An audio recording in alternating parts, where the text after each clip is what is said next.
si Voice of Karbi Hills kilangara tumdo anphan pini nilihin pen kardom ba jiro kardom tason nakrak si pini nili dak nang humri nang ko kala po hello dak tarlang sulong Karbi aron barim ka chengru mamai long nili dak nang humri ko kala po labang solong pinang ana kita giring lang dun la pente ako iltumla Assamla Chief Minister Himanta Biswa Sarma tame alang li dak tame na nachitong dundo মই নিজক আঁতৰাই লৈ যাওঁ মোৰ পৰিচয় থাকিব নেকি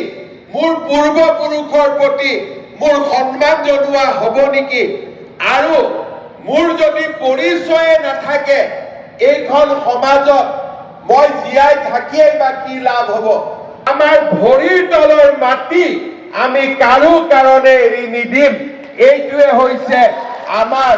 আজিৰ প্ৰজন্মৰ দায়িত্ব কোনোবা আমেৰিকাৰ পৰা আহিছে ভাল দুটা কথা আমাক শিকাব কোনোবা ইংলেণ্ডৰ পৰা আহিছে দুটা ভাল কথা আমাক শিকাব কোনোবা দিল্লীৰ পৰা আহিছে দুটা ভাল কথা আমাক শিকাব কোনোবা গুৱাহাটীৰ পৰা আহিছে দুটা আমাক ভাল কথা শিকাব যি আমাক ভাল কথা শিকাব সেই ভাল কথাখিনি আমি মানি লওঁ কিন্তু কোনোবাই যদি কয় যে তোমাৰ দেউতাও ভুল আছিলে তোমাৰ ককা দেউতাও ভুল আছিলে 5000 বছৰত আমি যিমান কৰিলো গোটেই প্ৰশ্ন আজি কাৰ্বি সমাজে আকৌ এবাৰ চিন্তা কৰিব লাগিব মই যেতিয়া বড়ো মানুহৰ মাজত যাওঁ বাথৌ ধৰ্মৰ কথা আলোচনা কৰোঁ ব্ৰহ্ম ধৰ্মৰ কথা আলোচনা কৰোঁ মিচিং সমাজৰ মাজত যেতিয়া যাওঁ দনীয় আৰু আজি আমাৰ সকলো আছে চৰকাৰ আছে আইন আছে শাসন আছে পইচা আছে ৰাস্তা আছে ঘাট আছে কিন্তু যেতিয়া কাৰ্বি আংলঙত একো নাছিলে মাত্ৰ পাহাৰ আছিলে চাৰিওফালে জীৱ জন্তু আছিলে তেতিয়া আমাৰ কি আছিলে একমাত্ৰ আমাৰ আৰম্বাৰী নাছিলে একমাত্ৰ হেতু আছিলে মুক্তা নাছিলে নাছিলা আছিলে আজি মুখ্যমন্ত্ৰী আছে প্ৰধানমন্ত্ৰী আছে হিমন্ত বিশ্ব শৰ্মা আছে তুলিৰাম ৰঙান আছে 5000 বছৰৰ আগতে কোনো নাছিলে চৰকাৰ নাছিলে একো নাছিলে চাৰিওফালে বনৰীয়া জীৱ জন্তু আছিলে বানপানী আহিছিলে খৰাং বতৰ হৈছিলে ধুমুহা আহিছিলে আগ্নেয়গিৰি আহিছিলে তাৰ মাজতো যদি কাৰ্বি জাতি আজিও জীয়াই আছে হেমফু মুক্ৰাম আৰু ৰাছিন জাত আশীৰ্বাদৰ বাবে এই কাৰ্বি জাতি জীয়াই আছে নহ'লে 5000 বছৰ আগতে 3000 বছৰ আগতে 2000 বছৰ আগতে শেষ হৈ গ'লহেঁতেন পৃথিৱীৰ বহুত জাতি শেষ হৈ গৈছে সাগৰৰ তলত গৈছে আগ্নেয়গিৰিয়ে বহুত জাতি ধ্বংস কৰিছে বতাহ বৰষুণ ধুমুহা প্ৰাকৃতিক বিপৰ্যয়ে পৃথিৱীৰ বহুত সভ্যতা বিনষ্ট কৰি দিছে কিন্তু তাৰ পিছতো 5000 বছৰৰ পিছতো যদি কাৰ্বি জাতিক প্ৰকৃতিয়ে আজিও ধ্বংস কৰিব পৰা নাই বৰঞ্চ প্ৰকৃতিয়ে আশীৰ্বাদ কৰিছে তাৰ একমাত্ৰ কাৰণ হৈছে কাৰ্বি ধৰ্মীয় বিশ্বাস আৰু পৰম্পৰা সেইবাবে মই কাৰ্বি যুৱ সমাজক আহ্বান জনাম বাহিৰৰ পৰা কোনোবাই স্কুল লৈ আহিব ভাল স্কুল হ'লে আমি পঢ়িম কোনোবাই আমাক গান আনিব আমি পঢ়িম কোনোবাই আমাক চিনেমা দেখুৱাব আমি চিনেমা চাম কিন্তু আমি আমাৰ ভৰিৰ তলৰ মাটি আৰম্বাৰীত আমাৰ কৃষ্টি আমাৰ পৰম্পৰা আমি কেতিয়াও বাদ নিদিম এই আজি আমাৰ সংকল্প হোৱাৰ শ্ৰদ্ধাৰ ৰাইজ আপোনালোকে জানি আচৰিত হ'ব আমেৰিকাত আগতে সকলো মানুহে ভাবিছিলে যে আমেৰিকাৰ সকলো মানুহ খ্ৰীষ্টিয়ান আগতে সকলো মানুহে ভাবিছিলে যে ইংলেণ্ডত থকা সকলো মানুহ খ্ৰীষ্টিয়ান ইউৰোপত থকা সকলো মানুহ খ্ৰীষ্টিয়ান মই যেতিয়া জনা হলো তেতিয়া লাহে লাহে মই পঢ়া আৰম্ভ কৰিলো যে আমেৰিকাত সকলো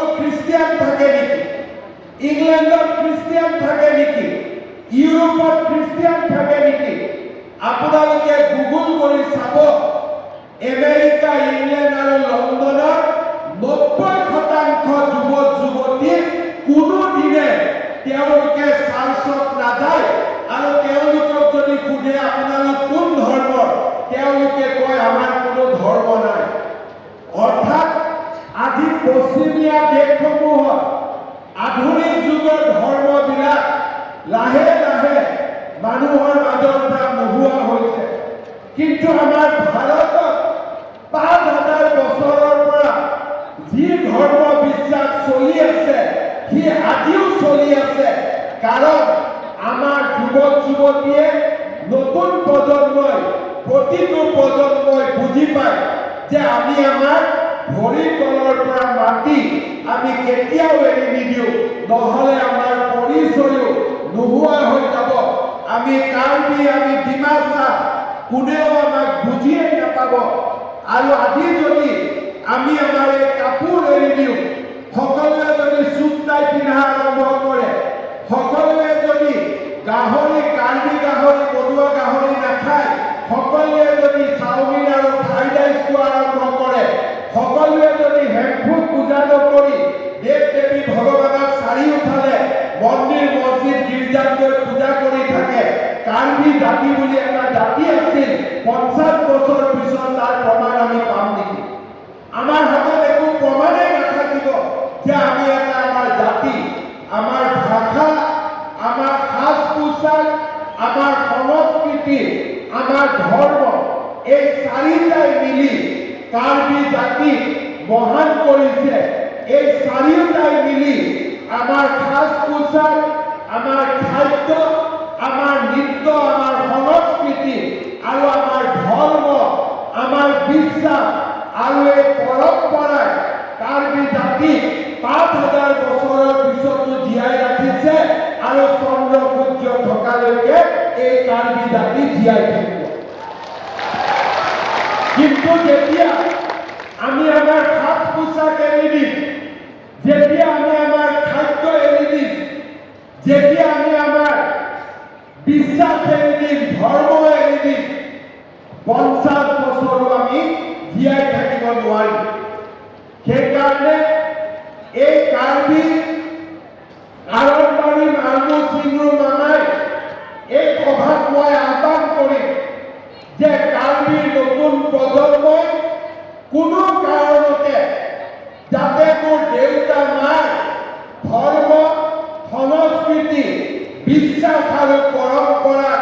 আমি যাতে কেতিয়াও এৰি নিদিওঁ, আৰু সকলো জাতিৰ লগত একেলগে থাকি মিলা মিছাৰে থাকিও আমি আমাৰ ধৰ্ম,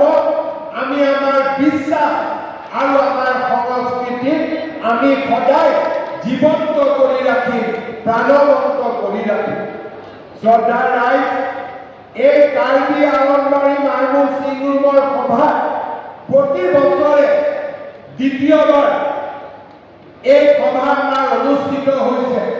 মই কাৰ্বি আংলং সাহিত্য সাহিত্য পৰিষদক অনুৰোধ কৰিম, মই আহিব পাৰোঁ বা নোৱাৰোঁ, মুখ্যমন্ত্ৰী আহিব পাৰক বা নোৱাৰক, এই সভা প্ৰতি বছৰে আমি এনেকৈ অনুষ্ঠিত কৰিব লাগে। আৰু প্ৰত্যেক সভাতে আমি প্ৰতিজ্ঞাবদ্ধ হ'ব লাগে, সংকল্পবদ্ধ হ'ব লাগিব যে যিয়ে বিপদ নাহক কিয়, যিয়ে আমাৰ সন্মুখত নাহক কিয়, আমি আমাৰ ধৰ্ম, আমি আমাৰ সংস্কৃতি আৰু আমাৰ পৰম্পৰাক আমি কেতিয়াও এৰি নিদিওঁ। আমি আমাৰ ধৰ্ম, পৰম্পৰা, বিশ্বাস, ভাষা ইয়াক আমি সাৱটি ৰাখিম, আৰু কাৰ্বি জাতিক এনেকৈ আমি জগত সভালৈ লৈ গৈ প্ৰতিষ্ঠা কৰিম। এই আমাৰ সংকল্প হ'ব লাগে, আৰু প্ৰতি বছৰে আমি এনেকৈ ইয়াতে উপস্থিত হৈ প্ৰতি বছৰে সেই সংকল্প আমি গ্ৰহণ কৰিব লাগে। শ্ৰদ্ধাৰ ৰাইজ, আমাৰ চৰকাৰে জনজাতীয় লোকসকলক ধৰ্ম আৰু বিশ্বাসক আটাইতকৈ বেছি গুৰুত্ব দিয়ে। যোৱা কেইদিনমানৰ পৰা এই বিভাগ নতুনকৈ আমি খোলাৰ পিছৰে পৰা আমাৰ অসমত যিমান ধৰ্ম আৰু বিশ্বাস আছে,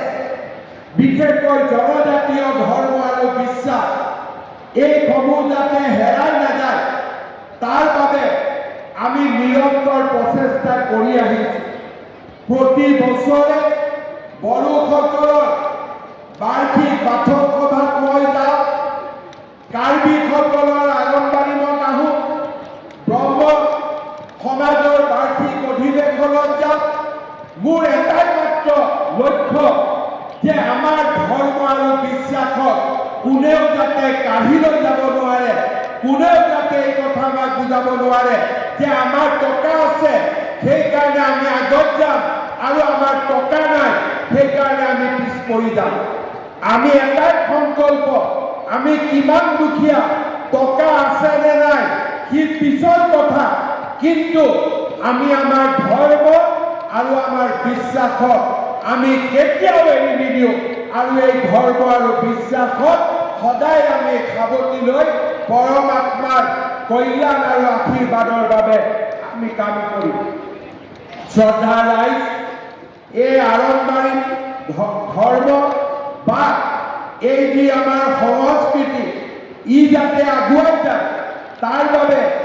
আমি বিভিন্ন প্ৰচেষ্টা কাৰ্বি আংলং স্বায়ত্তশাসিত পৰিষদ আৰু আমাৰ ৰাজ্য চৰকাৰে গ্ৰহণ কৰিছে। কাৰ্বি আংলং স্বায়ত্তশাসিত পৰিষদৰ পৰা বিভিন্ন গাঁৱত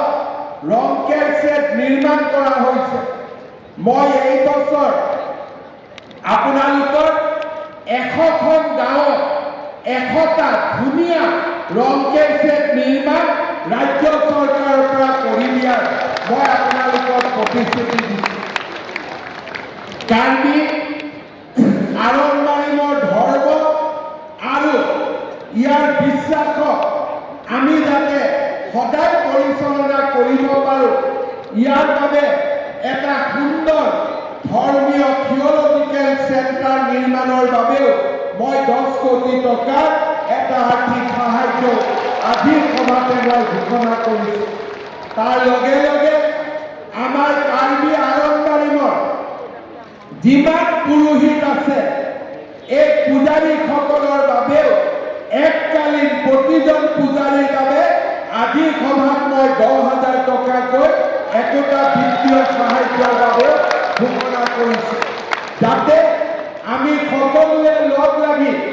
এই ধৰ্ম, এই বিশ্বাস আৰু এই পৰম্পৰাক আমি যাতে জীয়াই ৰাখিব পাৰোঁ। পুনৰ এবাৰ আজিৰ এই সুন্দৰ অনুষ্ঠানটোৰ বাবে মই কাৰ্বি আংলঙৰ ধৰ্মৰ লগত জড়িত সকলোকে আকৌ এবাৰ ধন্যবাদ দিছোঁ। কাৰ্বি আংলং স্বায়ত্তশাসিত পৰিষদক ধন্যবাদ দিছোঁ আৰু আজি যি ধুনীয়া ডান্স আমি প্ৰদৰ্শন কৰিলোঁ, ইয়াক গুৱাহাটীৰ সৰুসজাই ষ্টেডিয়ামতো প্ৰদৰ্শনৰ কাৰণে আপোনালোকক আজিয়েই মই নিমন্ত্ৰণ কৰিছোঁ। এই অনুষ্ঠানত আমি তাতে উপভোগ কৰিম। পুনৰ এবাৰ সকলোকে মোৰ কাৰ্ডম জনাই, সকলোকে মোৰ নমস্কাৰ আৰু প্ৰণাম জনাই মই মোৰ বক্তব্যৰ সামৰণি মাৰিছোঁ। ধন্যবাদ। জয় হিন্দ, বন্দে মাতৰম।